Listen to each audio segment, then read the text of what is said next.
영상 제작에서 빠진 추후 삭제될 것입니다. 또한 토의 부분도 영상으로 만들지 않습니다. 따라서 기록하는 것에 양해 부탁드립니다. 오늘의 웨비나는 1부와 2부로 구성되어 있습니다. 모두 아시다시피 1부에서는 한재가 기후정의 연구활동가님의 강연 및 질의응답이, 2부에서는 대학생 기후행동 연세대 지부와 용땡이의 공동 발제가 있을 예정입니다. 그 후에는 토의가 소요될 예정입니다. 각각 50분 정도가 소요될 예정이고 중간에 휴식 시간 10분이 있습니다. 길다면 길고 짧다면 짧은 시간이지만 부디 집중해서 들어주시면 좋겠습니다. 오늘의 연사님인 한재각 기후정의 활동가님을 소개하겠습니다.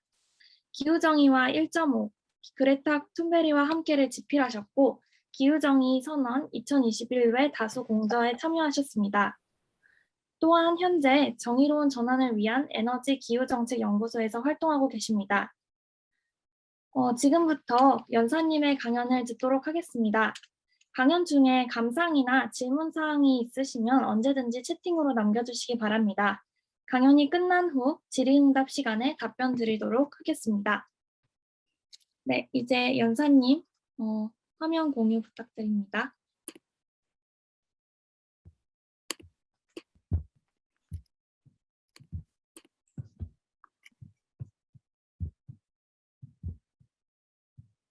네, 반갑습니다.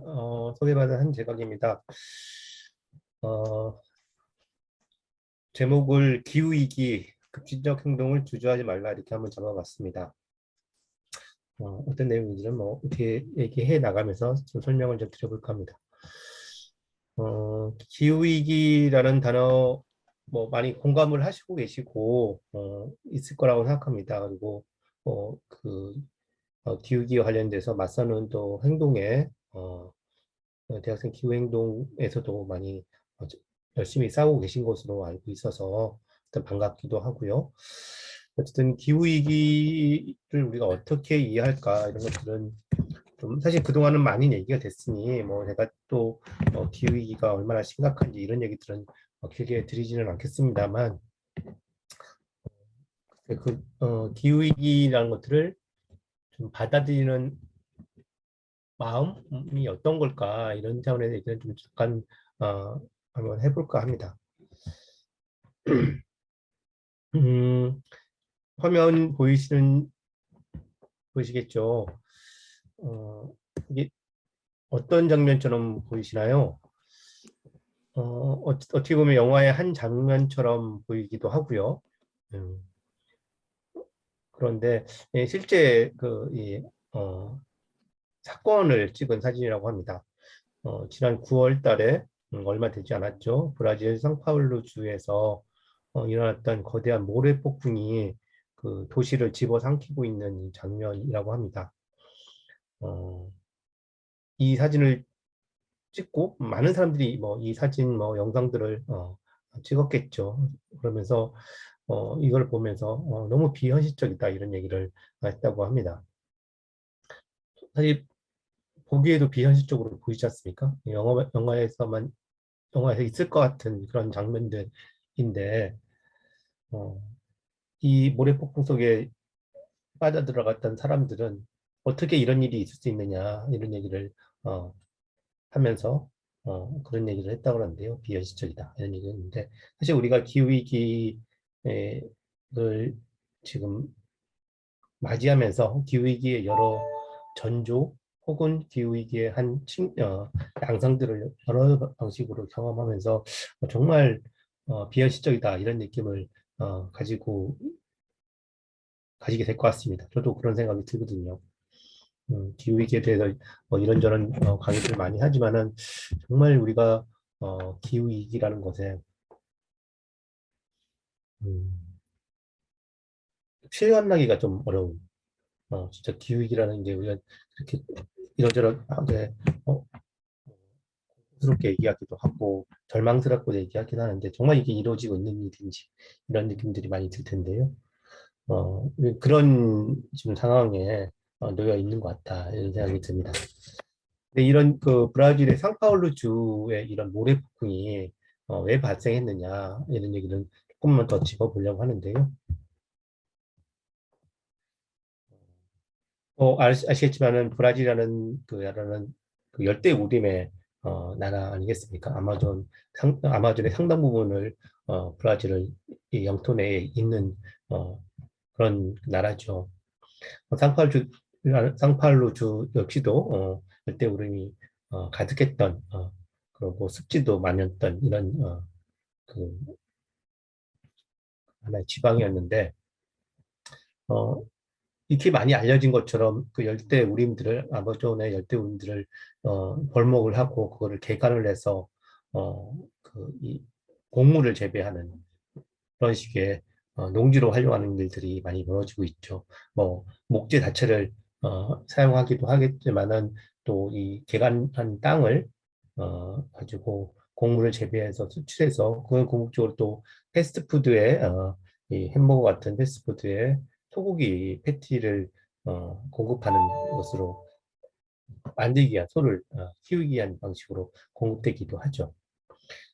그런데 이 숲을 자른다는 거는 야마준 숲을 자른다는 거는 어, 또 다른 지금 앞서 그 모래폭풍을 보셨겠지만 또 다른 문제를 야기한다고 합니다. 열대 우림일 수 있는 거는 이 열대 그 나무들이 이 습기를 뿌리로부터 물을 그 빨아 올려서 나뭇잎 등을 통해서 이 그 수증기들을 계속 대기 중에 분출하는 이런 과정을 통해서 그 이 아마존 숲 위에는 항상 어, 많은 수증기가 차 있고 그것이 다시 비가 내리고 다시 나무가 그것을 빨아 올려서 분출하고 많은 이런 순환의 과정을 통해서 열대우림은 끊임없이 습도가 높고 그러면서 나무도 많고 생물 다양성도 유지되는 그런 숲이었는데 그 나무들을 자르다 보니 더 이상 비가 내리지 않는 땅으로 변화하기 시작했다는 겁니다. 그러면서 판다나우라고 하는 그 전 세계에서 가장 큰 열대 어, 이 습지, 민물 습지 지역이 74%나 감소를 했고, 그러면서 많은 땅이 이 사막화되는 모래 땅으로 변하는 이런 과정을 거쳤다고 합니다. 그 덕에 그 모래폭풍, 앞서 보였던 그 모래폭풍이 발생하기도 했다는 거죠. 수많은 산불도 나고요. 산불이라고 불러야겠죠. 또 불도 발생하기도 하고요. 이 아래에 있는 이 사진은 한번 뭐 짧게 돼 있어서 보실 수 있으려는지 모르겠습니다만 최후의 운동이 물웅덩이라고 얘기를 하는 사진입니다. 이 동그란 이 원 안에 여기에 있는 거는 말라 죽은 물고기들의 사체들입니다. 습지가 메말라 갔으니 그것이 끊임없이 줄어들고 그 물을 쫓아서 생존을 하기 위해서 물고기들이 그 가장 낮은 물 웅덩이로 쫓아 들어왔다가 결국은 그 웅덩이까지 말라 버리면서 결국 마지막 습지의 마지막 생명체인 물고기들도 같이 죽어버린 이런 상황이 벌어졌다고 하는 거죠. 어, 우리의 미래를 보는 것 같은 느낌도 듭니다. 네, 뭐 기후위기가 어떤 건지 어떤 감각으로 생각해야 되는지 이런 것들에 대해서 좀 얘기를 해봤는데요. 이제는 기후 부정이라는 얘기를 좀 해보도록 하겠습니다. 기후 부정이가 무엇인지는 대략적으로 아실 것 같은데 그걸 몇 가지 데이터들을 가지고 짚어보도록 하겠습니다. 기후 부정을 얘기하기 위해서는 한편에는 우리가 얼마나 빠르게 온실가스를 줄여야 되는지 그리고 온실가스를 줄이기 위해서 얼마나 우리한테 시간이 촉박하게 남아있는지 이런 얘기는 그레타 툰베리가 얘기했던 탄소 외산이라는 개념 통해서도 충분히 얘기할 수 있는 거죠. 많이 들어보셨을 겁니다. 그레타 툰베리가 2019년 7월에 연설을 하면서 8년 만에 탄소 외산이 남아있지 않다. 우리가 지금처럼 배출한다면 그렇게 얘기하고 있습니다. IPCC 1.5도 특별 보고서에서 2018년 나온 보고서에 의하면 우리가 1.5도를 넘지 않도록 우리가 배출할 수 있는 온실가스 총량을 이산화탄소 총량을 탄소회사이라고 한다면 그건 2018년부터 420기가톤밖에 남지 않았다라고 얘기를 과학자들이 얘기를 하고 있습니다. 근데 2018년에 42기가톤을 배출을 하고 있었기 때문에 2018년 방식 같이 배출한다면 우리가 10년밖에 안 남은 건데 그레타 툰베리가 2019년 7월에 연설을 했을 때는 1년 반이라는 시간이 지났기 때문에 8년 반이라는 그 라고의 시간을 얘기한 거죠. 그러나 지금 제가 여러분들한테 얘기한다면 3년 반 혹은 4년에 가깝겠죠. 지금 2021년도 거의 다 지나갔기 때문에 그러면 6년 정도 남은 그 시간 안에 우리는 획기적인 변화를 일으켜야 된다고 할 수 있는 거죠. 지금처럼 우리가 배출한다면 탄소에서는 1.5도의 탄소에서는 6년 안에 모두 소진할 거다. 이렇게 좀 우울하게 얘기할 수밖에 없는 상황인 겁니다. 근데 이렇게 하기 위해서는 어떻게 되느냐? 뭐 많이 알려진 얘기입니다. 2020년부터 우리가 온실가스를 전 지구적으로 줄여 나간다고 할 때 매해 7.6%씩 온실가스를 최소한 10년 이상 감축해야 되는 그런 상황이라고 얘기를 하고 있죠. 여기서 이런 검은 선이라는 게 그런 감축 공선을 보여주는 거라고 생각합니다. 대단히 급박하게 줄여 나가야 되는 겁니다. 전 지구적으로요. 그랬을 때 이런 그 급하고 빠른 감축이라는 것이 역사적으로 존재했는 거냐라고 질문해 보면 작년에 코로나 사태를 제외하고는 우리가 이렇게 감축해 본 경험이 없습니다. 코로나라는 우리 큰 사고를 당하면서 상당히 무계획적으로 그리고 불평등하게 그리고 많은 사람들이 일자리를 잃고 생업을 접어야 되는 그런 고통을 경험했는데 그와 같은 고통을 10년 이상 반복한다는 것이 가능할 것이냐 이런 회의도 존재하는 겁니다. 그렇다고 해서 온실가스를 줄이지 않을 수 없는 상황인 거죠. 그랬을 때 어떻게 이런 급격한 변화를 7년 반, 매년 7%씩 줄여가는 이 급격한 변화를 어떻게 계획적으로, 민주적으로, 그리고 형평성 있게 일어나 나갈 것인가 하는 것이 우리한테 주어진 도전이라고 할 수 있을 겁니다. 인류가 아마 이 부딪힌 도전 중에 가장 큰 도전이지 않을까 싶습니다. 그런데 이런 이 도전을 얘기할 때 누가 피해를 보고 있고 누가 온실가스를 내고 있는지에 대한 분석을 하지 않으면 우리는 문제를 잘 풀 수 없을 겁니다. 많은 사람들이 예측하고 있고 또 분석되고 있는 것처럼 기후변화에 의해서 나타나는 여러 기상재난들, 수해, 기후재난들은 모두 개발도서국국 사람들이 짊어지고 있습니다. 반면에 누가 온실가스를 배출했느냐 보면 누적 배출량을 기준을 봤을 때 미국, 그리고 유럽, 캐나다, 러시아, 과거 산업을 일찍부터 발전시켜왔던 선진 산업 국가들이 60% 이상의 온실가스 배출의 누적 배출량의 차이를 보여주고 있습니다. 우리가 이 온실가스 배출량의 책임을 얘기할 때 단년도 현재 올해 얼마나 누가 많이 배출했는가만을 따질 경우에는 역사적 책임을 우리가 주목하기 어렵기 때문에 누적 배출량을 얘기하게 되는 겁니다. 미국만 보더라도 전 세계 누적 배출량의 4분의 1을 배출하고 있죠. 유럽은 22%. 그래서 이 가장 부유한 나라들이 온실가스 배출의 책임자라 할 수 있는 상황인 겁니다. 그런데 이렇게 나라별로 얘기를 했을 경우에는 좀 곤란한 질문들이 몇 가지 있습니다. 예컨대 미국 가장 온실가스를 많이 배출을 해왔던 미국의 경우에는 빌 게이츠 같은 정말 엄청난 부자, 슈퍼리치라고 보통 얘기도 하는 그런 부자가 있는 반면 하루하루 생계를 이어가기 대단히 어려운 그런 가난한 사람들도 미국 내에 존재하죠. 한국도 마찬가지죠. 이재용 씨 같은 사람도 있는 반면에 당장 이 냉방 혹은 난방을 하지 못해서 얼어 죽을 혹은 더워서 열사병에 걸리는 그런 사람들도 존재하는 게 우리나라이지 않습니까? 극단적인 불평등이 존재하는 건데 그런 나라 내에서의 불평등의 측면을 같이 봐야하기 때문에 국가별로 분석하는 것 외에 어떻게 사람들이 전 세계 사람들이 이 불평등한 상황에서 온실가스도 불평등에 배출하고 있는지도 같이 한번 볼 필요가 있을 것 같습니다. 그래서 세계 인구를 70억이라고 한다면 1등부터 70억 등까지 줄을 세우는 겁니다.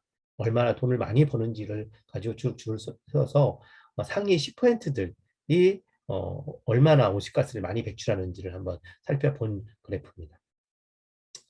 일단은 전 세계 사람들이 소득 불평등부터 한번 볼 필요 있겠죠. 전 세계 가장 돈을 많이 버는 10% 사람들이 전 세계 소득의 52%를 차지하고 있고요. 나머지 세계 인구 절반, 가난한 사람 절반, 35억 명이 소득은 8%밖에 가져가지 않고 있습니다. 근데 이와 비슷하게 전 세계 10%의 부자들이 온실가스도 49%를 배출합니다. 거의 절반의 온실가스를 이 10%의 부자들이 배출을 하는 거죠. 하위 50%는 하위 50%, 35억 명은 10%밖에 배출하지 않습니다. 그렇다면 우리는 이렇게 얘기를 할 수 있는 겁니다. 온실가스는 부자 나라와 부자들이 다 배출하고 그 피해는 가난한 나라와 가난한 사람들이 모두 짊어지게 된다라고 얘기할 수 있는 거죠. 그래서 기후 부정이라고 얘기를 하게 되는 겁니다. 저울수록 풍요롭다는 최근에 나온 책의 한 구절입니다.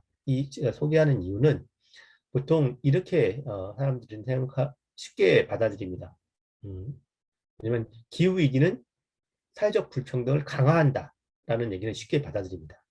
그러나 거꾸로 문장을 뒤집었을 때 명제를 다시 한번 만들어 보면 불평등이 기후위기를 야기했다라고 하는 거에 대해서는 잘 생각을 해보지 못한 상황이 있습니다. 저는 그 얘기를 해보고 싶은 겁니다. 지금까지는 불평등이 기후위기가 불평등을 더 악화시켰다라고 얘기하는 거에 대한 얘기를 해왔다면 이제는 불평등 자체가 지금의 기후위기를 야기했다라는 얘기를 하고자 하는 겁니다. 사회가 평등할수록 많은 사람들은 소비에 대해서 소비를 하겠다는 욕구들이 줄어든다라고 얘기를 합니다. 소비라는 건 어떤 거죠? 끊임없이 우리는 소비하면서 큰 집을 원하고 큰 차를 원하고 그리고 비행기를 타기를 원하고 또 다양한 그 화려한 옷들을 입기를 원하고 각종 이 소비재 상품들을 사서 쓰기를 원하고 하는 방식으로 더 많은 소비를 한다는 것은 더 많은 온실가스를 낸다는 걸 의미합니다. 그런데 사람들이 왜 소비를 하게 되느냐 하는 것은 우리가 뭐 소비하는 인간이다. 우리는 인간들은 태어나서부터 소비하는 것이 너무 간절한 사람이다. 이렇게 본성적으로 얘기하기보다는 소비라는 것은 사회적 불평등에 의해서 누군가를 끊임없이 쫓아가고 싶어하는 그리고 누군가를 끊임없이 차별하고 싶어하는 부자들은 끊임없이 나는 더 멋지고 사치를 통해서 구별하려고 하는 거고 그것을 또 가난한 사람들은 끊임없이 저거를 부럽기 때문에 쫓아서 뭔가를 하려고 하는 방식의 소비가 이루어지는 이게 자본주의 소비의 전형적인 패턴인데 그런 소비에 의해서 그런 불평등에 의해서 야기되는 소비의 가속화 이런 것들이 온실가스를 배출하는데 큰 역할을 한다는 겁니다. 반대로 사회가 평등하면 평등할수록 소비 자체는 그다지 중요한 건 아니고 자신의 삶에서 소비라는 건 별로 중요하게 여기지 않으면서 필요에 충족만 된다면 그 다음에부터는 누군가와 비교되고 위치제를 얻기 위해서 추적하기 위해서 소비를 하는데 몰두하는 데에서 벗어나게 된다는 겁니다. 그 실제로도 그런 것들은 불평등한 사회에 비해서 평등한 사회가 소비량도 적고 결국 그것이 로부터 야기되는 1인당 온실가스 배출량도 적다라고 분석이 되고 있습니다. 비슷하게 최상위 부유층들 우리 전 세계 뭐 세계 1% 혹은 0.1% 최상의 부유층들이 사실은 엄청나게 소비 활동을 통해서 많은 비행기를 탄다든지 커다란 자동차를 몬다든지 커다란 이 집을 구매해서 그걸 산다든지 하는 여러 가지 그리고 과소비 사치제적인 어떤 소비를 한다든지 이런 걸 통해서 나타나는 온실가스 배출이라는 게 너무너무 크고 또 그렇게 소비하고도 남은 소득을 가지고는 계속 환경 파괴적인 예컨대 화석연료 개발하는 사업이라든지 이런 데 투자함으로써 지구를 더 망가뜨리는 일에 더 몰두하고 있는 이 최상위 부유층들의 소비들을 줄이고 궁극적으로 그 소득을 줄이기 위해서 부유세를 부과한다든지 하는 방식으로 그 소득을 줄이는 활동 자체는 온실가스 자체를 줄이는 데도 커다란 기여를 하게 된다라고 얘기를 하고 있습니다. 단순히 불을 균등하게 분배하는 문제뿐만 아니라 그렇게 최상위 부유층들의 소득을 줄이는 여러 정책들은 결국은 기후위기 그리고 생태위기로부터 지구를 구하는 일이라고도 얘기를 합니다. 그래서 불평등 전문가인 피케티 같은 사람들도 이렇게 얘기를 하죠. 최상위 부유층의 급격한 구매력 감소는 결국 그 자체로서 세계적 수준의 배출 감축에 실질적인 영향을 미친다 얘기를 합니다. 구매력 감소는 결국 소득을 감소시키는 거와 연결되어 있는 거죠.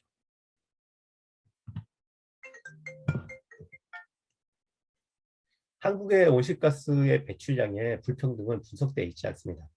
그래서 이거는 앞으로 한국의 여러 연구자들이 해야 될 일이긴 합니다만 간접적으로 봤을 때 한국에서도 어떻게 소득과 소비의 지출이 불균등하게 나타나는지는 충분히 많이 연구되어 있습니다.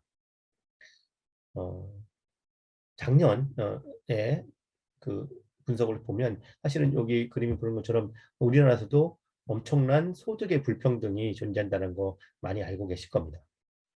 또 당연히 그 소득의 불평등에 상당히 비례해서 지출의 불평등도 많이 있습니다.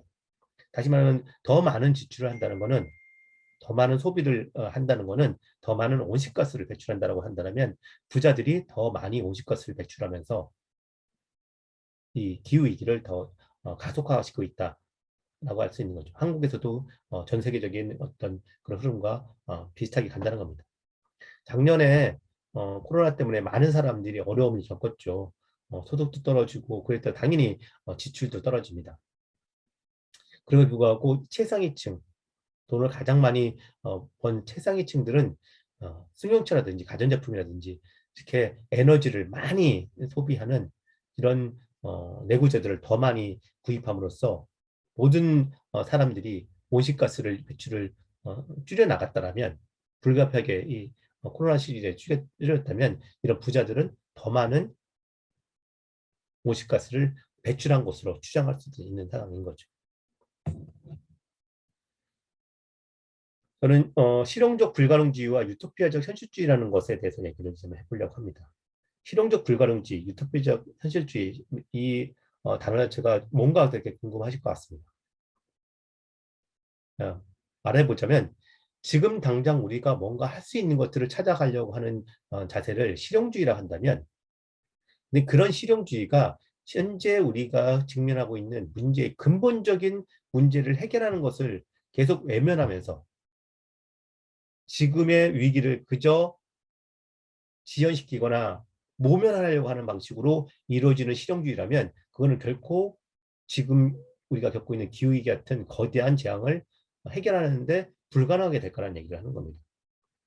지금의 위기라는 것은 기후위기라는 것은 아주 근본적으로 이 체제가 자본주의 성장, 경제성장 체제가 끊임없이 생산하고 채굴하고 생산하고 소비하고 폐기하는 이 시스템을 유지한 끝에 나타난 문제이기 때문에 이 체제 자체를 근본적으로 변화하는 체제 전환, 체제 변혁이라는 것을 외면하는 방식의 실용적인 접근이라는 건 기후위기 해결을 불가능하게 만들 거라는 얘기이고 반대로 우리는 그동안엔 유토피아적이고 이상주의적이라고 해서 외면했던 수많은 이야기들, 특히 불평등을 해결하기 위한 수많은 그, 그 정책이든 이 수단을 다시 우리는 되살려가지고 그걸 통해서 이 체제를 근본적으로 변화시키는 방식이야말로 기후위기를 해결하는 현실적 해결책이다 이렇게 얘기를 하고자 하는 겁니다. 그런 얘기들을 가지고 몇 가지 얘기를 해볼 텐데요. 그런 얘기 중에 하나가 배출 제로,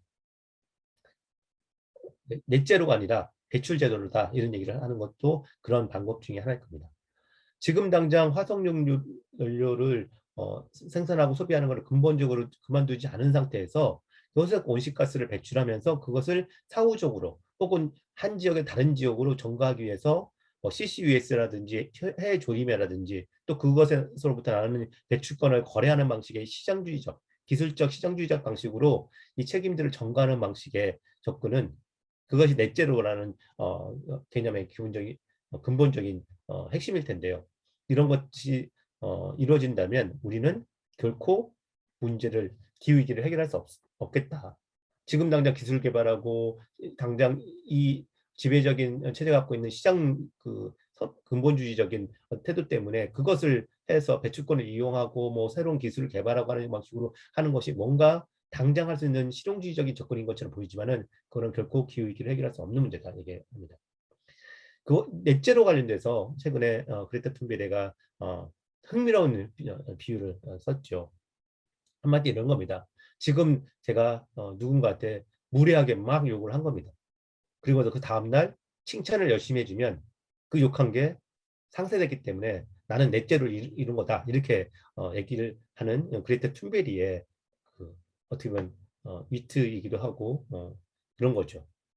마치 기후위기라는 것의 넷째로는 거는 그런 겁니다. 지금 온실가스를 막 발출하고 나서 언젠가 온실가스를 거둬들일 수 있는 넷제로 기술을 사용한다든지 하는 방식으로 문제를 해결할 수 있는 거 아니냐라고 얘기를 하는 것인데 그것은 결코 해결되기 어렵다라는 얘기를 하고 있는 겁니다. 그럼 어떻게 되느냐? 사실은 여러 근본적인 방식이 있을 텐데 하나는 화석 연료 자체를 채굴하고 생산하고 공급하고 소비하는 행위 자체를 원천적으로 중단시켜야 되는 것들입니다. 전 세계 화석연료 기업들 20개의 화석연료의 기업들이 전 세계 온실가스 배출량, 이산화탄소 배출량의 65년 이후의 배출량의 35%의 책임을 가지고 있다고 합니다. 그것을 화석연료 기업 100개로 확장할 경우는 거의 7, 80%를 그 기업들이 책임을 갖고 있다고 하는 겁니다. 그 기업들이 가지고 있는 매장량, 아직 채굴하지 않았지만은 캔에서 공급하면 엄청난 돈을 벌게 되는 그 매장량을 이산화탄소로 환산하면 2,500기가톤 이상이 배출할 수 있는데 그 중에 85%를 캔에서 태우지 않아야지만 우리는 1.5도 안에 살 수 있겠다 이런 얘기를 하고 있는 겁니다. 이런 식의 분석이기 때문에 전 세계가 이번에 캅26도 마찬가지입니다만 전 세계적으로 기후정의운동은 화석연료 산업들이 화석연료를 캐지 못하도록 금지시키는 그런 운동들을 해나가고 있고 그 중에 하나는 화석연료 비약선 조약 그런 운동도 펼쳐지고 있는 상황입니다.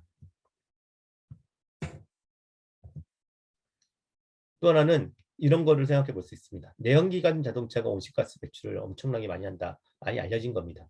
한 20% 내외로 전 세계적 혹은 한 국가 내에서도 20% 정도의 온실가스 배출 비중을 가지고 있습니다. 그래서 내연기관 자동차 이제는 더 이상 생산하고 판매하지 말자 이런 얘기를 하고 있습니다.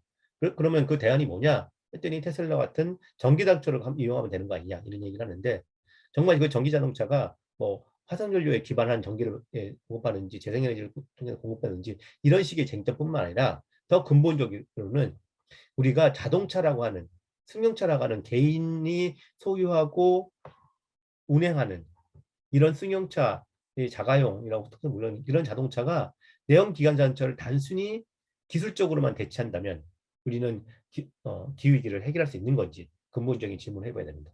근본적으로는 어떻게 자동차라고 불리는 승용차라고 불리는 그것 자체를 줄이고 이동량을 줄이고 교통량을 줄이면서도 우리는 더 나은 삶을 살 수 있을지를 생각하는 것이 필요하다는 얘기를 하는 겁니다.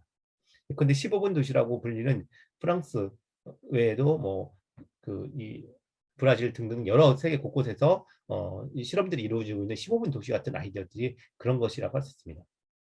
빠르게 움직여가는 자동차를 통해서 빠르게 움직여가는 그런 식의 도시 구조가 아니라 느리게 걷거나 자전거를 타고 15분 안에 모든 도시에서 기능들에 접근할 수 있도록 함으로써 느리게 움직이는 그러면 삶의 질은 더 높여나가는 그런 식의 도시의 변화를 추진하는 것.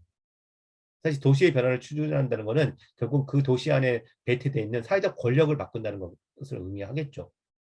주민들, 그 외부의 자본이라든지 이런 것이 아니라 기업을 중심으로 돌아가는 게 아니라 거주하고 있는 주민들의 삶의 질을 중심으로 그들의 권력들에 의해서 도시가 운영되는 그리고 그에 맞는 구조를 만들어내는 그런 식의 15분 도시 같은 이런 변화가 필요하다라는 얘기를 하는 거죠. 노동시간 단축이라는 건 어떻습니까? 이 노동운동은 오래전부터 노동시간 단축의 역사와 관계한다라고 얘기를 하죠. 그 비인간적인 장시간 노동으로부터 끊임없이 노동자들이 단결해서 그 자본과 싸우고 또 정부로부터 국가로부터 그거를 규제를 하도록 노동 시간을 단축시키도록 규제를 하도록 요구를 해오는 그런 싸움이 노동운동의 역사고 그걸 통해서 노동자들은 삶의 질을 높이고 왔던 거죠. 근데 최근에 주 5일에서 주 4일로 주 4일 근무로 바꾸자고 하는 이 얘기들도 많이 나오고 있죠. 한국에서도 이번 대선에서 또 얘기 나오고 있는데 그런 주 4일 근무로 이 노동시간을 단축하는 거는 노동자들의 삶의 질, 노동자의 권리들을 더 높이는 것일 뿐만 아니라 온실가스를 과감하게 줄이는 정책이 될 수 있다라고 하는 연구도 제시되고 있습니다. 그래서 제가 계속 말씀드린 건 이런 식의 노동시간 단축이 한다든지 도시 구조를 완전 바꾼다든지 화석연료 생산을 금지시킨다든지 하는 일들은 어떻게 보면 그동안에는 불가능한 이야기, 유토피아적이고 너무 이상주의적이고 너무 체제의 근본적인 변화를 요구하는 일들이기 때문에 얘기하기는 어려운 얘기라고 얘기를 해왔고 당장 할 수 있는 거는 뭐 재활용 용품 잘 분리수거하자든지 누에 혹은 기업들이 지원해가지고 기업들이 전기상처 만들도록 한다든지 이런 식의 그것이 현실적이고 또 실용주의적인 접근이라고 얘기했던 그런 것들에 비해서 지금 얘기했던 그 외에도 수많은 얘기가 있겠죠. 근데 기본 수덕을 얘기할 수도 있고 기본 서비스를 얘기할 수도 있을 거고요. 수많은 그동안에는 이 유토피아적이고 이상주의적에서 세상을 바꾸는 수단으로 되기는 어렵다. 좋긴 하지만은 실제는 불가능하다 얘기했던 그 정책들이 그런 정책들이 기후 위기를 해결하는 가장 현실적인 지금과 같은 기후 위기라는 가장 엄청난 이 위기 상황에서는 그런 해결책이야말로 정말 문제를 해결할 수 있는 것이다 이렇게 얘기를 할 수 있을 것 같습니다. 근데 뭐 그런 것 중에 하나가 우리가 주거 불평등이 있을 텐데 주거 불평등을 해결하는 기후 정의 자체가 오히려 주거 정의 자체가 기후 정의가 될 수 있는 방식이고 그들의 주거 불평등을 얻고 주거 빈곤층들 뿐만 아니라 많은 대다수의 이 주거 때문에 고민하고 있는 많은 사람들이 안정적인 주거를 보장받아서 주거권을 누릴 수 있다면 우리는 좀 더 큰 주택 뭐 이런 식의 쌓이고 있는 그런 걸 추구하는 과정에서 새롭게 재개발을 하고 등등하면서 에너지를 더 많이 사용하고 낭비하는 이런 과정 자체를 줄일 수 있고 오히려 주택들을 국가의 지원, 지역사회 지원을 통해서 더 그린 리모델링 등을 통해서 더 온실가스를 덜 배출하는 방식으로의 주거 복지, 주거 정의를 이룰 수 있는 거라고 생각을 합니다.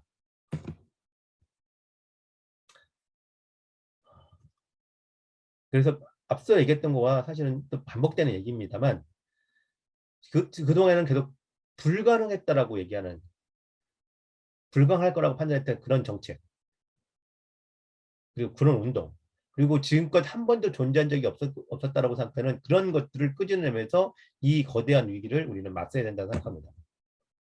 그레타 툰비가 얘기하는 것으로 말을 하자면 급속하고 근본적인 체제 변화가 필요한 거죠. 현재 체제는 잘못 돌아간 게 아니라 이 체제가 너무 잘 돌아가서 자본주의 성장 체제라는 게 너무 잘 돌아가서 그 결과가 지금의 기후위기 그리고 부정의 불평등을 낳은 거기 때문에 이것의 근본적인 체제 변화를 우리는 해야 된다고 주장하는 겁니다. 그러면 그런 변화를 얘기하는 것들은 그런 변화를 이야기하는 담론들은 어떤 게 있을까요? 하나는 그린 그로스, 녹색 성장이라는 게 있는 조건이 있을 것 같습니다. 그러나 대개의 경우는 그린 워싱에 가깝죠. 계속 성장을 하면서 기업과 기술을 중심으로 뭔가 온실가스를 배출을 줄이면서도 경제 성장은 이루자고 하는 이런 식의 접근은 사실은 불가능할 뿐만 아니라 부정의하다라는 것들은 끊임없이 지적되어 왔다 생각합니다. 그와 조금 다르게 그린 뉴딜이라고 하는 것들이 있을 수 있는 거죠. 이 그린 그로스라는 게 녹색 성장이 신자유적인 어떤 접근이라면 그린 뉴딜은 그래도 국가에 의한 역할들이 더 강조되면서 소위 녹색 케인주지라고 얘기하는 국가가 대규모 투자를 통해서 불평등도 해결하고 온실가스도 줄이면서 무엇보다도 경제도 성장시키겠다는 이런 접근을 하는 것도 한 가지 차이가 나는 방식일 겁니다. 그러나 많은 사람들이 얘기하는 것처럼 국가의 적극적 역할, 기업을 규제하고 국가를 대규모 투자를 하고 하는 것들은 대단히 좋은 일이긴 하나 그것을 통해서 불평등도 해결하고 온실가스도 줄여가면서 무엇보다도 경제도 그 성장시킨다고 하는 것은 그 또한 불가능한 얘기다라는 그 비판들을 합니다. 오히려 우리한테 필요한 것은 탈성장이 아니냐. 더 끊임없이 추출하고 생산하고 소비하고 폐기하는 물질과 에너지를 끊임없이 더 낭비시키는 그래서 지구적 한계, 행성적 한계를 넘어서는 방식으로 끊임없이 성장하는 이 자본주의 성장 자체를 부정하고 그런 이 체제를 부정하고 우리는 일정한 물질적 에너지의 흐름 안에 존재하면서 불평등도 해결하는 방식의 이런 탈성장을 우리 지향해 나가야 된다. 이런 얘기들을 계속 하고 있는 겁니다. 지금 어떻게 보면 한국은 뭐 아직까지 이런 논쟁이 본격적인 되고 있지 않습니다만 해외에서는 지금 이 녹색성장, 그린 뉴딜 그리고 탈성장으로 불리는 이런 식의 대안적 담론들이 아주 맹렬하게 논쟁 중이고 한국에서도 이제 슬슬 논의가 시작되고 있죠. 탈성장이 뭐냐? 얘기 간단하게만 좀 해보겠습니다. 탈성장을 얘기하면 많은 사람들은 경제 침체를 연상시켜서 지금도 어려운데 경제 침체되면 많은 사람들이 어려움에 빠질 거다. 이런 얘기를 합니다. 당연히 지금의 시스템을 그대로 유지한 채 경제 성장이 추진력이 떨어진다면 많은 사람들이 힘들어지는 건 맞겠죠. 그렇기 때문에 이 경제 구조 자체를 사회 구조 자체 전체를 바꾸자는 얘기를 하는 거고 그랬을 때는 지금처럼 낭비적이고 오염을 유발하는 그런 산업들은 줄이고 우리한테 꼭 필요한 돌봄 서비스랄까 이런 것들은 이 친환경 농업이랄까 이런 것들은 더 활성화시키는 방식의 어떤 성장을 할 것이냐 하는 성장의 방법에 대해서도 얘기를 할 뿐만 아니라 그걸 통해서 우리한테 꼭 필요한 노동이 무엇인지에 대한 새로운 인식과 그 인식을 통한 노동의 가치에 대한 재평가. 예컨대 보건의료 노동이라든지 돌봄 노동과 같은 우리한테 이 코로나 시대에 꼭 필수적인 노동으로 이해했던 그런 노동들이 저평가되고 있고 가치를 부여하고 있는 것들을 바로잡는 일. 그리고 무엇보다 낭비적인 어떤 소비를 부추기는 게 아니라 그런 것들은 규제하고 축소하면서 꼭 필요한 주거, 복지, 돌봄 같은 꼭 필수적인 이런 서비스는 기본적 서비스로 국가가 보장하는 기본적 서비스로 보장하고 그것이 시장에 맡기는 것이 아니라 공적인 국가에 의한 혹은 사회적인 공적인 영역에서 제공되도록 하고 그런 것들을 지탱하기 위한 사회적 연대, 계층 간, 지역 간, 세대 간 사회적 연대를 통해서 우리는 새로운 방식의 사회를 만들어 나가야 된다 하는 것이 탈성장의 얘기고 그런 과정을 통해서 우리는 물질 소비를 더 생산을 많이 하고 더 소비를 하지 않더라도 우리는 충분히 평등하고 삶의 질을 높이는 방식으로 우리는 만들어 나갈 수 있을 거라고 탈성장 논자들은 얘기하고 있습니다. 무엇을 할 수 있을까요? 아직 앞서와 같은 얘기를 가지고 생각한다면 우리는 소위 작은 실천에만 매몰되어 있으면 안 될 것 같습니다. 물론 저는 작은 실천이라고 얘기하는 예컨대 텀블러 쓴다든지 에코백 듣는다든지 분리수거 한다든지 하여튼 수많은 우리 일상에 사는 작은 실천이라는 게 대단히 중요하다고 생각합니다. 저는 그것을 비난하거나 이러서는 안 된다고 생각합니다.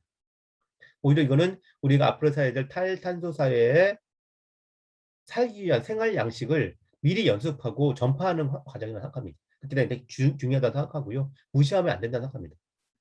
그러나 제가 걱정스러운 건 그것만 하는 것에 대한 문제라고 생각합니다. 그것을 하는 것과 동시에 지금 제도적으로 정치적으로 이루어지고 있는 온실가스를 더 많이 배출하는 어떤 결정들 그리고 그것을 추진하고 있는 세력들에 대해서 우리는 맞서 싸우는 그래서 신규 석탄 발전소 같은 거를 막지 않으면 우리는 개인들의 작은 실천만으로는 문제가 해결될 수 없다는 것 자체를 명확히 인식하면서 동시에 개인의 작은 실천이라는 것과 동시에 제도적이고 정치적인 실천을 동시에 추진해야 되는 것에 대한 강조가 필요할 거라 생각합니다. 그런 방법 중에는 뭐 여러 가지 있을 겁니다만 그 기후 불평등이라고 불리는 제가 그렇게 얘기하고자 하는 그런 얘기들도 포함되어 있을 겁니다. 불법적 운동이라는 것은 우리의 주장이 너무 타당한지만 불구하고 정부가 그걸 들으려 하지 않을 경우에, 그래서 그 주장을 하기 위해서 법적인 처벌도 간수하면서 나는 그 얘기를 하겠다라고 하는 사람들이 불복종 운동, 시민 불복종 운동을 하는 거라면 지금의 상황이 그런 것이라는 생각합니다.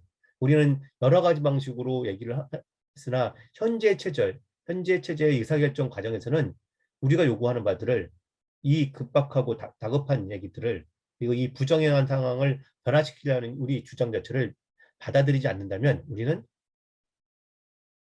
법적인 처벌을 감수하면서까지도 그 얘기를 하겠다라고 하는 여러 청년 시민들의 행동들이 이어지고 있습니다.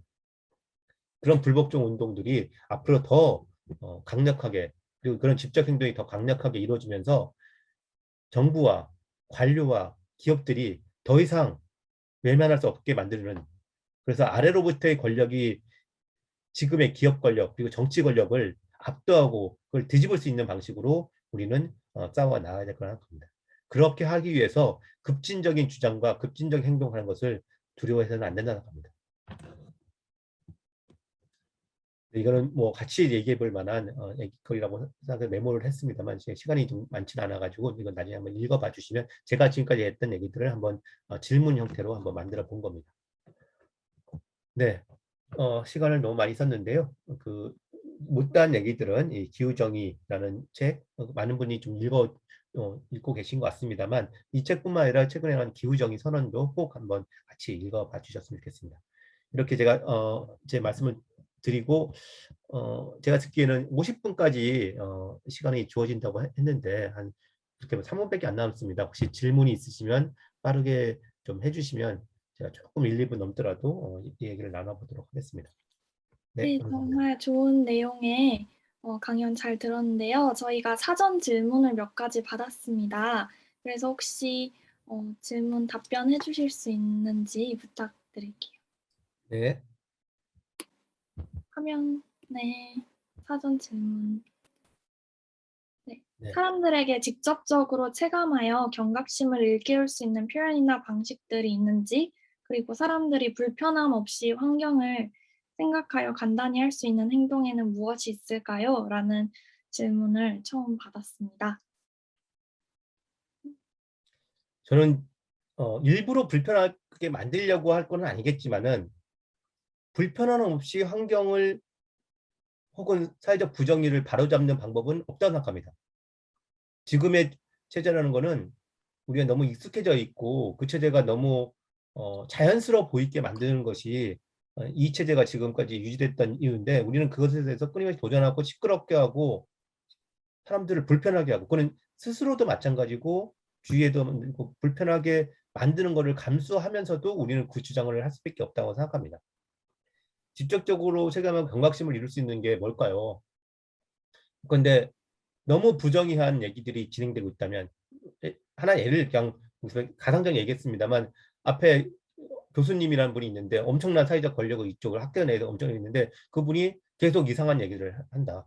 예컨대 기후위기 없다든지 기후위기는 인류의 모두의 책임이라든지 그걸 기후위기 해결하는 것은 우리는 불가능한다든지 기업에 대해서 문제 제기하면 우리 경제 발전에 위협이 된다든지 뭐 이런 얘기를 하는 경우에는 우리 너무 익숙하니까 그 얘기를 듣고 있지만은 사실은 경각심 드는 거는 그 자리에 일어나서 그렇지 않다라고 얘기를 하고 항의하고 그런 것이 필요한 거죠. 그렇지 않으면 우리는 익숙한 방식, 그리고 지금의 권력 구조 내에서 항상 그래왔기 때문에 뭐 일종의 자포자기하는 방식으로, 그리고 무슨 충돌이라든지 그런 갈등을 일으켜서 자기가 피곤해지고 싶지 않다든지 혹은 더 큰 불이익을 당하고 싶지 않다든지 하는 방식의 현재 체제를 유지하는 방식의 그 어떤 분위기 자체를 깨지 않고서는 아마 우리는 문제를 해결하지 못하지 않을까 하는 생각이 듭니다. 질문하신 거에 대한 그 정확한 답이 되는지 모르겠습니다만 제가 딱 이 질문을 듣고 나서 들었던 생각을 좀 이렇게 말씀드려 보겠습니다. 네. 감사합니다. 그 나머지 질문들 중에서도 혹시 답변해 주실 수 있는 게 있다면 답변 부탁드립니다. 개발도상국의 화석연료 배출을 저지하고 실질적으로 기후 목표를 달성하는 방법이 있을까요? 근데 왜 개발도상국만 화석연료를 배출을 저지해야 될까요? 지금까지 가장 온실가스를 많이 배출한 나라들은 선진국들인데요. 미국, 영국, 독일, 일본. 사실은 더 우선적으로 화석연료 배출을 저지하자고 하면 그런 선진 산업 국가들이겠죠. 가장 큰 거는 책임은 미국이겠죠. 미국부터 온실가스 배출을, 화석연료 사용 자체를 중단시키는 것이 필요할 거라고 생각합니다. 그래서 실질적으로 기후 목표를 달성하는 방법이 뭐냐 했을 때 그거는 결국은 이 체제가 그러니까 이 국제적인 권력의 불균형 등등등으로 그냥 시민자들은 자기들이 온실가스를 계속 배출하면서 다른 나라 온실가스를 줄이라고 얘기하고 있거나 뭐 이런 거 아닙니까? 그런 권력 구조를 바꾸기 위해서는 소위 전 세계적인 글로벌 사우스 지구적 남반부라고 얘기하는 이 그 착취받고 억압받고 있었던 이런 국가와 사람들이 단결해서 그 선진국이랄까 이 지구적인 엘리트들과 맞서 싸우면서 그들이 투자해서 계속 돈을 얻고 있는 화석연료 프로젝트 같은 것들을 중단시키는 전 지구적인 운동들을 만들어야지만 그게 달성할 수 있겠죠. 국제사회에서 무슨 협상을 한다고 했을 때 끊임없이 지금 30년까지 우리 본 것처럼 그레타 툰베리의 경우처럼 블라블라블라만 얘기하면서 실질적으로 온실가스를 감축시킬 수 있는 실제로 협상들은 진행하지 않고 있지 않았습니까? 결국은 그런 국제적인 협상을 통해서 그거를 문제 해결할 수 있겠다라고 생각하는 것은 저는 앞서 말한 것처럼 실용적 불가능주의라고 생각합니다. 네, 감사합니다. 그리고 채팅창에 질문이 하나 왔는데요. 그 질문도 혹시 봐주실 수 있을까요? 네네. 기후위기를 해결하고자 하는 진로를 가지고 있습니다. 하지만 에너지는 계속해서 필요할 것이라 생각하여 에너지와 관련하여 일하고 싶은데 활동가님은 앞으로 에너지 전환이 어떻게 될 것이며 한반도 에너지 전환 측에서 쓰인 글에서 세 가지 신화를 중에서 어떤 것이 주가 되어야 한다고 생각하시는지 그 안에서 저 같은 청년이 어떤 역할을 할 수 있는지 짧게라도 부탁드립니다. 네, 일단은 한반도 에너지 전환을 했을 때는 세 가지 경로를 좀 말씀드렸죠. 현재 체제가 그냥 사실상 유지되면서 온실가스를 줄이려고 하는 것들일 겁니다. 예컨대 그 중에는 대규모 뭐 재생에너지 그 단지가 만들어진다든지 혹은 일부 핵발전소 같은 경우도 온실가스를 줄인다는 이유로 등장할 가능성도 있는 거죠. 두 번째는 좀 더 국제적인 수준에서 그 이 동아시아 지역에 슈퍼그리드 같은 것이 만들어지면서 추진해서 더그면 이 초국적 기업들의 어떤 역할들이 더 강화시키는 이런 길도 있을 겁니다. 그러면서 이 몽골의 풍력 발전이라든지 뭐 이런 것들을 통해서 한국의 부족한 재생에너지 어떤 생산액을 채워내겠다 이런 것들도 하나의 방식일 수 있을 것 같습니다. 세 번째는 그렇게 뭐 국가적 수준의 현재 정부와 기업들이 중심이 되는 첫 번째, 두 번째 시나리오보다는 더 가능하면 지역적 수준에서의 재생에너지 생산과 소비를 하는 지역 자립, 에너지 자립, 지역 경제 자립을 추진해내는 아래로부터의 변화, 그리고 가능하면 그 아래에 지역적 수준에서의 어떤 민주주의를 더 강화시키는 방식의 변화라는 것 자체가 저는 이루어지기를 바라고 그런 방식 자체가 앞서 말했던 것처럼 현실적 실용적 불가능주의가 아닌 유토피아적 현실주의라고 하는 것은 그런 데에 더 기반하고 있지 않을까 싶습니다. 그랬을 때 청년들은 어떻게 하면 자신들의 기술 자체가 이 기업과 정부가 생각하는 거대하고 그리고 고도의 기술을 중심으로 하는 그래서 이윤을 더 추구하는 방식의 이 에너지 시스템들을 추구해 나가느냐라는 것에 대해서 비판적으로 바라보면서 가능하면 지역적 수준에서 그리고 지역 주민들과 소규모 분산적인 방식의 시스템들을 어떻게 구축해 나갈 것인가에 대한 관심을 갖고 공부하고 그런 기회를 그런 데에서 일할 수 있는 기회들을 더 민감하고 예민하게 좀 찾아볼 수 있기를 부탁드리겠습니다. 네, 이 정도 말씀드릴까 합니다. 네, 감사합니다. 사전 질문도 혹시 가능하시면 네네. 답변해 주실 수 있을까요? 네. 탄소 포집 기술은 어느 정도 진척됐나요?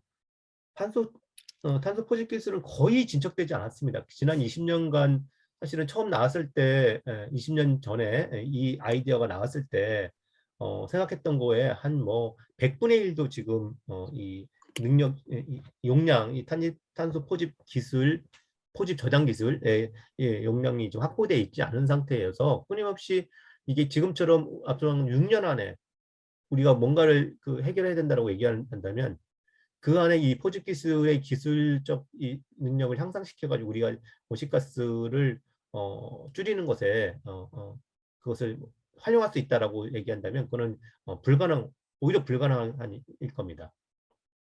그래서 문제는 탄소 포집 저장 기술이 계속 나왔던 얘기는 계속 온실가스를 더 계속 배출한다는 걸 전제해서 그것을 포집해서 저장하는 방식으로 넷제로를 이루겠다는 얘기이니 문제를 그 원인 자체를 온실가스 배출량 자체를 더 급격히 줄이면서 탄소 포집 기술이라는 불확실하고 위험한 기술의 의존도를 우리는 피해야 된다고 생각합니다.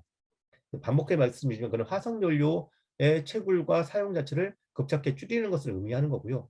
그것은 경제 성장이라고 지속적으로 경제가 성장할 것이라고 하는 지금의 자본주의 경제 성장 체제 자체를 우리는 벗어나는 것을 의미하고요. 이게 다 연결되어 있는 거죠. 그래서 탄소 포집 저장 기술에 계속 매달린다는 것은 현재 자본주의 성장 체제를 계속 유지한다는 것을 전제하고 있는 것이기 때문에 저는 대단히 문제적인 접근을 합니다. 기후 문제와 탈핵, 탈원전 동시에 해결 가능한가요? 어, 사실은 저는 이게 부당한 그 대립이라 생각합니다. 탈핵, 탈원전이라는 것 자체는 그 역시도 계속 말한 것처럼 에너지를 계속 소비하면서 계속 경제 성장을 추구하겠다는 이 자본주의 이 경제 체제를 추진하겠다는 지속하겠다는 것에 입각해서 핵발전을 계속 얘기하고 있는 것이기 때문에 우리는 탈성장 체제라고 하는 것을 추구해 나간다면 당연히 기후 문제 해결 뿐만 아니라 원자력을 버리는 원자로부터 벗어나는 것도 동시에 추진해야 될 과제라 생각하고 충분히 가능하다고 저는 생각합니다. 마지막으로 한국판 뉴딜. 글쎄요, 그, 그런 거지 않습니까? 회수를 건다면 뭐 귤이 된다고 얘기하는 건데, 미국에서의 그 그린 뉴딜 이런 것들이 상당히 주목받고 기후 위기도 해결하면 동시에 사회적 불평등도 해결할 수 있다라고 하는 방식의 주목을 받았고 전 세계적으로 관심을 갖고 있지만 한국에 딱 들어오는 순간 그거는 그냥 녹색 자본주의를 만드는 지금의 기업들의 위기 상황을 기후 문제 때문에 어, 처해져 있는 위기상에 처해져 있는 그 기업들의 새로운 탈출구를 만들어져서 녹색 자본주의를 만드는 어떤 기획으로서 기업들을 투자하고 기업들을 지원하는 그런 방식으로 변질되면서 저는 한국의 그린 뉴딜 정책은 상당히 오염돼서 이제는 더 한국 정부가 얘기하는 그린 뉴딜을 통해서는 아무것도 문제가 해결되지 않을 거다 이런 생각을 하고 있습니다. 네, 너무 압축적으로 얘기하다 보니까 좀 설명이 충분치 않을 수 있을 것 같습니다만 일단 이 정도로 말씀을 드리겠습니다. 네, 정말 감사드립니다. 현재 시간이 조금 초과된 관계로 휴식 시간 없이 2부를 진행하겠습니다. 네, 2부 조금 빠른 속도로 진행할 테니 그리고 마지막에 토의 시간에 또 추가적으로 질문 있으신 분은 해주시면 좋겠습니다. 네, 2부는 대학생 기후행동과 농땡이의 공동 발제와 전체 토의로 진행됩니다. 발제가 끝난 후 소회의실로 나누어져 이야기를 나누어 볼 건데요. 발제를 시작하기 전 웨비나를 주최한 두 단체에 대해 간단히 소개하도록 하겠습니다. 농땡이는 연세대학교 워크스테이션 팀으로 2021년 고등교육혁신원 공모전 당선 후 활동 중입니다. 농부시장 부스 참여 및 홍보 영상 제작, 환경 관련 카드 뉴스 및 영상 제작, 플라스틱 프리페어 참가 및 플라스틱 방앗간 방문 활동을 하고 있고 소통하는 공동체와 친환경적 가치를 지향하는 농부시장에 대한 적극적 홍보와 관련 프로젝트를 통해 농부 대학생 간의 지속적인 소통 및 유대를 돕고 여러 추구하는 친환경적, 사회통합적 가치를 실현해 나가기 위해 노력하고 있습니다. 그 다음으로 대학생 기후행동 연세대 지부가 주최를 했는데요. 연세대뿐만 아니라 대기행은 전국 대학교에 지부를 두고 있으며 기후위기 문제를 널리 알리고 정의로운 체제 전환을 위해 2020년 10월 30일 출범한 대학생 기후정의단체입니다. 금융횡단과 세미나 등의 활동 등을 통해 기후위기의 심각성을 널리 알리기 위해 노력하고 있습니다. 그럼 지금부터 대기행과 농땡이의 공동 발제를 시작하도록 하겠습니다. 네. 네, 안녕하세요. 저는 발제 초반부를 맡은 농땡이 팀원 박민세입니다. 미래에너지와 기후정의 웹세미나 2부, 기후위기와 탈핵을 주제로 발제 시작하겠습니다. 저희 발제는 핵 발전의 원리, 핵 발전은 기후위기의 대안일까, 탈핵 사회로 나아가기 위한 대안에 관해 총 3가지 콘텐츠를 순서대로 진행할 예정입니다. 첫 번째 콘텐츠, 핵 발전의 원리입니다. 발전소의 종류에는 화력, 풍력, 지열, 원자력 발전소 등 종류가 많지만 단지 터빈을 돌려주는 힘의 원천에만 차이가 있을 뿐 모든 발전소는 터빈을 돌려 전자기력 법칙을 이용한 전기를 생산을 하는 공통점이 있습니다. 예를 들면 풍력 발전소는 터빈을 돌리는 힘을 바람에서 얻는 것이고 지열 발전소는 터빈을 돌리는 힘을 깊은 땅 속의 열을 통해 얻는 것입니다. 똑같이 원자력 발전소는 터빈을 돌리는 힘을 원자력에서 얻는 형태의 발전소로 설명할 수 있는데요. 이때 원자력이란 불안정한 원자가 시간의 지남에 따라 자발적으로 더 안정한 상태가 되기 위해 원자핵이 붕괴되는 과정에서 방출되는 힘을 말합니다. 이때 힘은 열에너지의 형태로 방출되고 원자력 발전소는 이 열을 통해서 터빈을 돌려 전기를 생산해냅니다. 원자력 발전의 핵심이 되는 연료봉은 불안정한 원자로 구성되어 있으며 이때 쓰이는 연료봉의 구성 원소는 우리가 잘 알고 있는 우라늄으로 되어 있습니다. 같은 종류의 원소이지만 무게가 다른 원소를 동위원소라고 부릅니다. 이 같은 원리로 지구상에는 2가지 종류의 우라늄 동위원소가 있습니다. 이때 우라늄은 우라늄 235와 우라늄 238 2가지가 존재합니다. 우라늄 238은 지구상에 많은 양이 존재하고 있고 자발적으로 분열되지 않는 안정한 동위원소이므로 원자력 발전의 연료로 쓰이지 않는 안전한 우라늄입니다. 반면 우라늄 235는 우라늄 238과 다르게 불안정한 동위원소이므로 시간이 지남에 따라 자발적으로 안정한 상태를 갖기 위해 핵이 붕괴하며 그 과정에서 많은 양의 방사선과 에너지를 방출하는 특징을 갖고 있습니다. 그리고 지구상에 소량 존재합니다. 여기서 원자력 발전소의 연료로 사용되는 우라늄은 우라늄 235이며 취급에 반드시 각별히 주의를 기울여야만 합니다. 핵무기와 원자력 발전소의 원료로 쓰이는 우라늄 238은 위험도가 높아서 취급에 주의가 필요하므로 IAEA, 국제원자력기구에 의해서 모든 국가에서 그 사용량이 제한됩니다. 우라늄은 지각에 풍부한 원소이며 우리가 지금 밟고 있는 대륙 지각을 구성하는 화강암에 많이 존재합니다. 암석의 균열에 침전되고 방사선을 많이 내뿜기 때문에 방사선 탐지기로 우라늄을 찾을 수 있습니다. 이러한 핵 발전 기술을 둘러싼 찬반 논쟁이 최근 뜨겁습니다. 지금부터 핵 발전을 둘러싼 해당 쟁점을 살펴보도록 하겠습니다. 먼저 과학적으로 핵 발전을 파헤쳐 보겠습니다. 핵 발전은 앞으로 넘겨주시겠어요? 핵 발전은 과연 청정 에너지일까요? 사실 모든 에너지원은 탄소를 배출합니다. 신재생 에너지도 그렇습니다. 하지만 그 양이 석탄 발전에 비해 미미하기에 핵 에너지와 신재생 에너지를 미래 에너지원으로 시점에 따라서 바라보고 있는 것입니다. 실제로 핵 발전은 우라늄 핵 분열 과정에서 탄소가 발생하지 않을 뿐 채광, 정련, 발전소 운영, 폐기, 핵 연료 처분 과정에서는 쭉 발생합니다. 그러니 질문은 다음과 같이 고쳐야 합니다. 핵 발전은 태양광, 풍력 같은 신재생 에너지만큼 저탄소 에너지원일까요? 이 부분에 대해서는 의견이 분분합니다. 국제원자력기구에 따르면 핵발전은 태양광의 절반 정도, 풍력보다도 적은 탄소 배출원입니다. 반면 영국 서섹스의 벤자민 교수에 따르면 풍력의 6배, 태양광의 2배 수준이고요. 가장 권위 있는 기후 연구기관 IPCC는 핵발전소의 탄소 배출이 상황에 따라서 편차가 크고 그게 신재생 에너지를 언제든지 넘어갈 수 있다라고 명시한 바 있습니다. 핵발전이 기존 화석에너지에 비해 명백한 저탄소 옵션인 것은 확실하지만 그것이 재생에너지인 만큼인 것은 확실하지가 않다는 것입니다. 네, 사실 핵 폐기물을 생각하면 핵발전이 결코 성공하다고 볼 수 없습니다.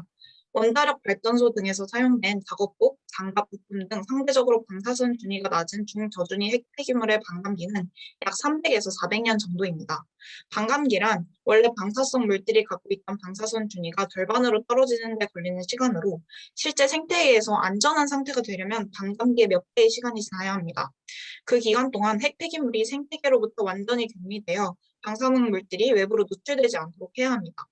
핵 연료로 사용하고 남은 사용 후 핵 연료의 경우 중저준위 핵 폐기물에 비해 방사능 준위가 더 높고 따라서 더 오랜 기간 보관해야 합니다. 흔히 이런 고준위 핵 폐기물의 반감기는 평균 1만 년을 갖고 있습니다. 정부는 근본 대책 마련은 뒤로 한 채 임시 저장시설의 포화 예상 시점만 거듭 조사 중입니다. 조사가 덧된 사이 사용 후 핵 연료는 계속 쌓이고 있습니다. 2015년 말 81.8%였던 월성 원전의 사용 후 핵 연료 포화율은 2018년 3분기 89%로 높아졌다고 합니다. 같은 기간 신월성과 한빛, 한울원전은 각각 12.3%, 63.1%, 68.7%에서 36.9%, 68.4%, 78.3%로 뛰었습니다. 이처럼 사용 후 핵 연료는 점점 쌓여가고 있는데도 임시 저장시설의 예상 포화 시점은 여러 차례 늦춰지고 있습니다. 에너지를 사용하기는 하지만 그 폐기물의 처분에 대해서는 어떤 대안도 없는 에너지원, 그것이 핵발전이 갖고 있는 현재의 모습입니다. 두 번째로 핵 발전은 꼭 필요한가에 대해서 살펴보겠습니다.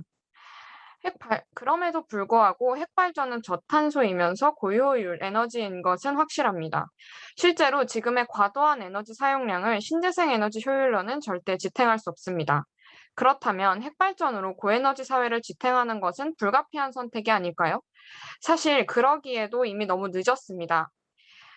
세계 사회는 2050년 탄소 배출 완전 제로를 하지 않으면 인류가 감당할 수 없는 기후 파국을 맞이하게 될 것이라는 사실에 동의하고 이 시점을 목표로 변화하고 있는 중입니다. 핵발전소가 현재의 석탄발전소의 3분의 1, 고작 3분의 1을 대체하려면 그리고 또 2050년을 목표로 한다면 13일에 하나꼴로 지어야 하고요. 석탄 발전의 절반을 대체하고 싶다면 일주일에 하나꼴로 지어야 합니다. 근데 안타깝게도 핵발전소는 건설까지 12년이 소요가 됩니다. 반면 풍력 발전은 길어야 2, 3년, 태양광은 2, 3개월에도 가능합니다. 고에너지 사회를 지탱하기 위해 어쩔 수 없이 재생에너지 대신 핵발전을 선택한다 하더라도 탄소 중립 시점을 고려하면 핵발전으로의 전환을 하기엔 이미 늦어버렸다는 것입니다. 좋습니다. 그럼 빠른 대체가 가능한 신재생 에너지와 고효율의 핵발전을 병행한다면 적절하지 않을까요? 이 또한 과학적으로 비현실적인 이야기입니다. 먼저 전력망이 어떻게 이루어져 있는지 봅시다. 그림과 같이 한 전력망 내에서 모든 발전소들이 연결된 채로 에너지 생산을 해야 합니다. 마치 줄다리기를 하고 있다라고 생각하시면 되는데요. 줄다리기를 할 때 한 사람의 비중, 그러니까 한 사람의 무게나 한 사람의 힘이 너무 크다면 그 사람 한 명만 놓는 것이 다른 사람들을 다 무너뜨릴 수 있게 되겠죠. 그래서 이런 것과 비슷한 원리로 전통적인 전력망 내에서는 거대 발전소 하나가 무너지는 순간, 하나에서 문제가 발생하는 순간 전체 블랙아웃이 발생할 수도 있습니다. 실제로 한국에서 1971년 9월 전체 발전 용량의 18.5%를 차지하던 화석발전소가 돌연 중단되자 연쇄적으로 전국 정전이 있었습니다. 자, 다시 신재생 에너지와 핵발전의 병행 가능성을 살펴봅시다. 핵발전소는 신재생 에너지에 비해 출력량이 당연히 크며 그게 핵발전을 이용하는 이유이자 메리트입니다. 상대적으로 반드시 신재생 에너지에 비해 거대 발전소가 될 수밖에 없다는 거고 비중이 커질 수밖에 없다는 것이죠. 지금이야 핵발전보다 큰 출력의 화석연료 발전소들이 그 줄다리기의 힘을 맞춰주고 있습니다. 하지만 한국은 2050년 화석연료 발전소들을 모두 닫기로 결정했습니다. 거대 발전소로서의 핵발전소가 남은 채로 신재생 에너지와 공존하게 된다면 핵발전소는 신재생 에너지 발전소까지도 중단시키는 위험 요인이 될 것이며 한국의 전력망은 계속해서 불안정해질 겁니다. 특히나 핵발전소가 가진 엄청난 위험성을 생각하면 불안정성은 더욱 커집니다. 실제로 한국은 2020년 태풍에 11대의 핵발전소를 중단시킨 바 있습니다. 이렇게 자연재해의 영향으로 핵발전소는 쉽게 중단될 수 있고 그게 쉽게 불안정을 초래할 수도 있다는 거죠. 정리하자면 핵발전만으로 에너지 사용을 지탱하기엔 이미 늦었고 핵발전과 신재생 에너지를 병행하는 것은 과학적으로 또 현실적으로도 불가능합니다. 그렇다면 핵발전을 안전하게 또 안정하게 발전시키면 같은 전력망 내에서도 공존할 수 있는 게 아닐까요? 실제로 여기에 대한 대안들이 여러 제시되고 있습니다. 소형 모듈 원자로 SMR이 하나인데요. 모듈을 통해서 핵발전소를 빠르게 건설하고 소형으로 만들어서 전력망에도 영향을 미치지 않겠다는 목표입니다. 그런데 사실 이것은 신기술이라기보다는 80년대부터 시도와 실패를 반복해온 구기술입니다. 소련, 미 육군, 영국 모두 건설 후 신뢰성과 비용의 문제로 중단시킨 바 있습니다. 아직 SMR은 모듈을 통한 대량 생산을 한 만큼 규모의 경제가 만들어지지 못했습니다. 시장 자체적으로 SMR을 개발하지 못하고 있고 국가 지원에 기대고 있다는 겁니다. 또한 핵발전소는 그 용량과 무관하게 정비 비용이 고정되어 있고 인류는 여러 차례 원전 사고를 겪으면서 그 비용을 높여왔습니다. 그런데 SMR을 선택하게 된다면 소형으로 여러 개의 원자로를 운영하게 될 것이고 정비 비용이 과도하게 커집니다. 또 다른 하나는 핵융합 기술입니다. 현재 핵 분열 기술보다 청정하고 또 안전한 에너지가 될 것은 확실합니다. 그러나 아직 기술이 상용화 수준으로 개발되지 못하고 있습니다. 이것 또한 1950년부터 존재했던 개념이며 최근 14년간 국제적 노력이 쏟아졌음에도 불구하고 상용화 수준에 미치지 못한 건데요. 핵융합 기술이 2050년 커트라인 내로 들어올 수 있을지, 또 지구온도 상승이 핵융합 기술 발전의 그 상용화 시점을 기다려줄 수 있을지는 아무도 확신할 수 없습니다. 무엇보다 핵 사고가 터졌을 때 발생하는 참사의 크기를 생각한다면 안전한 핵을 추구하는 것이 과연 의미가 있을지 고민해봐야 합니다. 후자는 핵 사고의 위험성을 축소시키기도 합니다. 후쿠시마 핵사고 이후 이명박 대통령을 비롯해 많은 핵산업계 인사들은 핵사고의 사망 확률이 비행기 사고보다 낮다고 주장했습니다. 이는 1975년 미국의 라스무센 보고서를 바탕으로 한 주장인데 이 보고서는 사고의 확률을 분석함에 있어 지나치게 절대적인 확률에 의존해서 핵발전소의 위험성을 축소했다는 비판을 받고 있습니다. 1975년 라스무센 보고서가 나온 몇 년 뒤인 1979년 스리마일 핵발전소에서 노심 용융이 일어났으며 또다시 그 몇 년 뒤에는 사상 최악의 체르노빌 사고가 일어났습니다. 핵사고 사망 확률이 2억 분의 1이라고 하지만 불과 10여 년 만에 개인의 사망은 물론 거대 핵사고가 2번이나 일어난 것입니다. 찬핵론자인 마이클 셸렌버그는 지구를 위한다는 착각에서 스리마일 핵발전 사고는 인명피해가 없었다는 점을 근거로 핵이 화력발전소나 댐과 같은 기존의 에너지원보다 안전하다고 주장하고 있습니다. 하지만 우리와 미래 세대의 목숨을 확률이라는 이름의 도박에 걸 수는 없지 않을까요? 한편 지구를 위한다는 착각에서 나온 후쿠시마의 방사선량이 미국 콜로라도 평원의 자연 방사선량보다 방사선량이 낮다는 주장은 사실 틀린 말입니다. 세계적으로 연평균 1인당 외부 방사선 피폭량은 0.75mSv, 사람 몸에서 나오는 내부 피폭량은 1.65mSv로 사람은 자연적인 상태에서 총 2.4mSv만큼 방사선을 피폭당하며 살고 있습니다. 한국 원자력 환경공단에 따르면 이는 인체에 특별히 영향을 주지 않는 아주 적은 양이라고 합니다. 미국의 콜로라도나 뉴멕시코의 경우 자연적으로 발생하는 방사능인 자연 방사선량이 타 지역에 비해 높은 편인데 그럼에도 불구하고 이 지역 사람들은 연간 최대 3.15mSv 정도의 방사선량에 자연적으로 노출되어 살고 있습니다. 후쿠시마 원자력 발전소 사고 4일 이후 나온 경향신문 기사에 따르면 후쿠시마현에서 관측된 방사선량은 400mSv라고 합니다. 이 정도의 양은 백혈구의 일시적 감소 등 특정 증상을 일으킬 수 있습니다. IAEA 국제원자력기구의 방사성 물질 노출의 자기방어 기준은 1000mSv인데 아래 그림에서 보실 수 있다시피 1000mSv에서 6000mSv 정도는 정말 인류에게 엄청 끔찍한 건강상의 문제를 나을 수 있습니다. 최악의 원전 사고였던 체르노빌 원자력 발전소 폭발 사고의 경우 응급요원, 직원, 소방관 등 일부가 치사량에 준하는 5,000mSv 이상의 방사능에 노출되었다고 합니다. 1986년 체르노빌 핵사고 이후 35년이 지난 지금까지도 체르노빌 핵발전소 반경 30km 이내 출입이 통제되고 있다는 사실은 이 위험성을 단지 확률로 계산할 수 없다는 것을 잘 보여줍니다. 체르노빌의 경우와 비교했을 때 후쿠시마의 직접적인 인명 피해는 적지만 여전히 방사성 물질로 인한 피해가 지속적으로 발생할 수 있다는 문제점이 존재합니다. 여기 그림에서 보시는 것처럼 1에서 6까지, 4까지, 6까지 이렇게 다양한 경로를 통해서 사람에게, 인류에게 그리고 환경에 피해가 갈 수 있다는 사실입니다. 사고 2개월 이후 동물들은 굶어 죽었고 후쿠시마 앞바다에서는 요오드가 6,500배, 세슘이 1,400배가 검출되었습니다. 사람들이 아직도 후쿠시마산 수산물을 10년이 지난 지금까지도 기피하고 있는 건 당연한 일일 것입니다. 인명 피해뿐만 아니라 환경 피해도 생각해봐야 할 문제입니다. 원자력 발전소를 지을 때부터 환경 파괴는 시작됩니다. 원자력 발전소에서 생산된 전기는 변전소를 거쳐 승합되어 송전되는데 현재 더 많은 전기를 빠르게 충전하기 위해 초과압 충전탑을 건설하여 신태백, 신가평, 신서산, 신안성 구간에서 송전을 진행하고 있습니다. 생산한 전력을 이렇게 높은 압력으로 보내는 것은 송전 과정에서 생길 수 있는 손실을 최소화하기 위한 것입니다.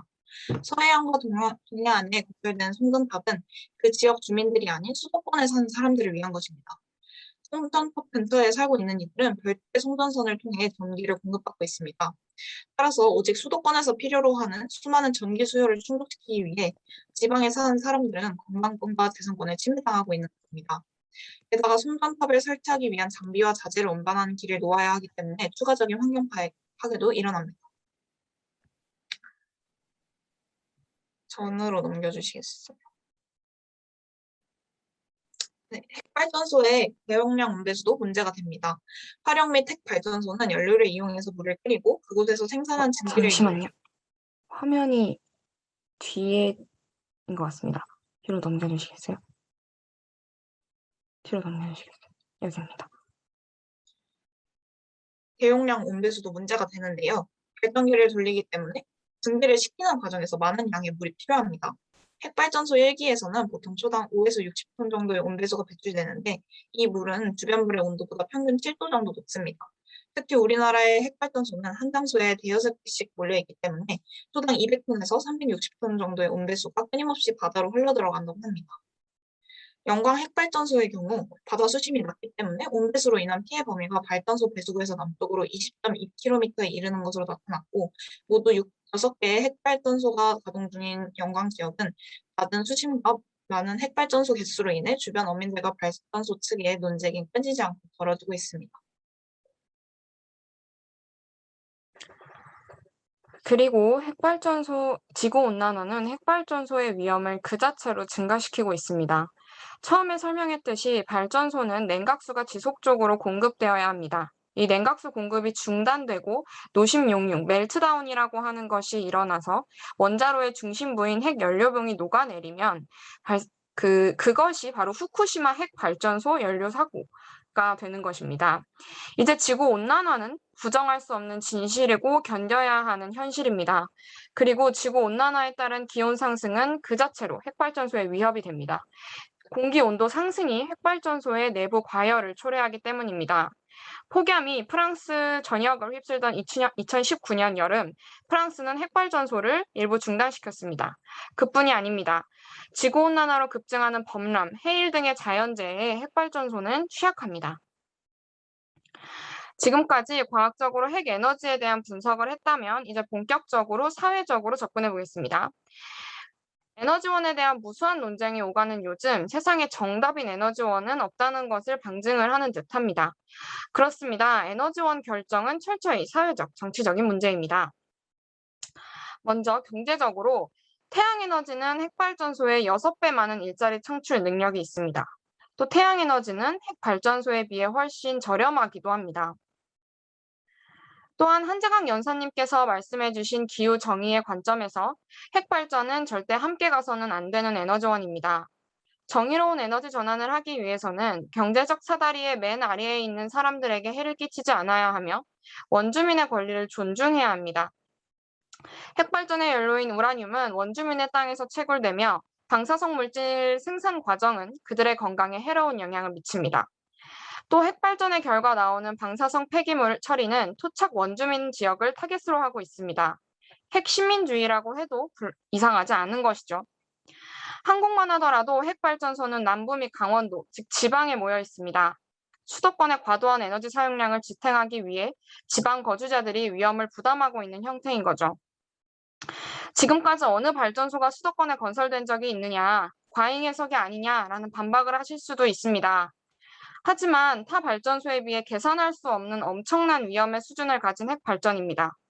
에너지 생산, 소비 구조를 다시 한번 생각해 볼 필요가 있습니다. 혹시 서울에 사시나요? 그렇다면 핵발전 사고는 당신 일이 아니라서 관심이 없으신가요? 안도되시나요? 언제까지 서울에 살 수 있다고 확신하나요? 당신의 자식들까지도 언제까지나 서울에 발붙이고 살 수 있다고 생각하시나요? 이런 생각이 아니더라도 핵발전소 옆에서 두려움에 생활하는 이웃 시민에 대해 한 번만 우리는 눈길을 돌려줄 수 없는 것일까요? 현재 방사능이 인체에 미치는 영향은 과학적 지식과 수준으로는 질병과의 관계를 규명하거나 부정하는 것 모두 확실하지 않습니다. 그런데도 주류 과학자 집단이나 한수원을 비롯한 이해관계자들은 영향을 과소평가하거나 배제하고 있습니다. 서울대 의학연구원의 원전 종사자 및 주변 지역 주민 역학조사 연구는 핵발전소 노동자 8,600여 명과 주변 지역 1만 1천여 명의 주민들의 20년간 추적 조사하였고, 원전과 멀리 떨어진 곳에 살거나 일하는 대조 집단과 비교를 한 연구입니다. 연구진들은 두 집단 사이에 염색체 이상 빈도는 통계적으로 유의미한 차이가 있으나 방사선과 암 발병 위험도 간 인과적인 관계가 있다는 증거가 없다라고 결론을 내렸습니다. 이에 대해 주영수 교수는 함이나 백도명 교수 등과 함께 서울대 의학연구원 연구에 대한 원전 주변 주민 역학조사 관련 후속 연구를 진행하였고, 보고서 내용이 부실하고 주요한 자료들이 의도적으로 누락된 의혹이 있어 정확한 분석을 위해서는 관련 자료를 공개해야 한다고 촉구하였습니다. 또한 제한된 연구 자료를 통해서 핵발전소의 방사능이 암과 같은 질병과 무관하다고 성급하게 결론을 내릴 것이 아니라 지금부터 본격적인 연구를 축적하고 여러 변수들을 추가하여 분석을 진행할 필요가 있다고 비판하였습니다. 원전 인근 주민 다수가 비슷한 시기에 암에 걸렸다 하더라도 방사능으로 인한 손해를 입증하기 어려워 손해배상금을 받기 어려운 것이 현실입니다. 암 발생의 인과성을 증명하는 것도 어려운 데다 인과성 규명의 책임이 피해자에게 있기 때문입니다. 이러한 제도로 인해 핵발전 비용은 더욱 낮게 형성되고 드러나지 않은 사회환경적 비용은 증가합니다. 게다가 지방의 경제 상황이 갈수록 어려워지고 수도권과의 격차가 커지면서 핵발전소 건설에 대한 엄청난 경제적 유인은 어렵지 않게 위험한 타협과 거리를 만들어내게 됩니다. 국제사회 또한 핵발전의 위험성을 인지하고 있습니다. 국제사회는 그렇기 때문에 단 한 번도 핵발전을 청정개발체제로 인정한 적이 없습니다. 핵산업계의 지속적인 로비에도 불구하고 말입니다. 한국을 비롯한 국가들에서 핵발전소의 증가와 탄소 배출 증가에는 상관성이 있었으며 여전히 핵발전 상위 국가와 탄소 배출 상위 국가는 일치하는 상황입니다. 핵발전의 증가가 탄소 배출 감소를 가져온 적은 역사적으로 없습니다. 그럼에도 한국의 핵산업계는 탄소 배출 감소를 위한 핵발전 도입을 국제적인 흐름인 것처럼 보도하고 있습니다. 프랑스, 영국에서 전력난으로 핵발전 확대를 계획하고 있다는 것이 그 근거인데요. 하지만 탈핵과 탈석탄을 성공적으로 이뤄가고 있는 독일은 이는 에너지 정책의 후진이다라고 비판했으며 국제회의는 여전히 핵발전에 손을 들어준 적 없습니다. 심지어 최근 한국의 전기료 상승이 탈원전 정책의 결과라고도 주장합니다. 하지만 이 역시도 사실이 아닙니다. 2018년부터 원전 이용률은 계속해서 상승하고 있었습니다. 연료비 상승에 따른 전기료 상승이었으며 탈핵과는 완전히 무관한 얘기입니다. 그럼 어떻게 탈핵 사회로 나아갈 수 있을까요? 어느 순간 갑자기 탈석탄, 탈핵을 이루는 것이 불가능한 것은 사실입니다. 지금부터 계획을 세워서 진행해 나가야 합니다. 그리고 탈석탄으로 가는 그 중간 과정이 반드시 핵발전이 될 필요는 없습니다. 천연가스를 과도기적 대안으로 사용할 수도 있습니다. 상대적으로 온실가스와 오염물질의 배출이 적고 에너지 효율도 높고 또 신재생 에너지와 같은 전력망 내에서 공존할 수 있는 성격을 가지고 있습니다. 자, 본격적인 방향성에 대해서 말씀드리겠습니다. 첫째, 꾸준히 증가하는 전력 수요를 줄여나가야 합니다. 그리고 둘째, 재생에너지의 확대가 필요합니다. 이미 OECD 전체 신재생에너지 비율은 25%이지만 한국은 10% 수준으로 상당히 미미하기 때문입니다. 또는 대량의 고급 에너지인 전력을 안정적으로 공급해주는 특징을 가지기 때문에 핵이 지탱하는 삶은 에너지 다소비적이며 중앙 집중적인 수급 체제와 권위주의적 정책 결정이라는 구조적 속성을 지니고 있습니다. 기존의 권력 체계와 소비 생활을 유지하면서 환경 보호를 논할 수는 없습니다. 결국 활액이란 이런 생활 양식과 의사 결정 방식으로부터의 탈피와 단절을 의미한다고 할 수 있습니다. 분명히 해야 할 것은 대체 에너지를 조금씩 늘려가는 것 이상의 사회적 생태적 전환이 필수라는 점입니다. 이를 위해서는 다각도의 사회적 논의를 통해 사회의 생태적 전환의 필요성에 공감하고 실현해 가려는 의식 변화가 확산될 수 있도록 해야 합니다. 이상으로 2부 발제를 마치겠습니다. 감사합니다.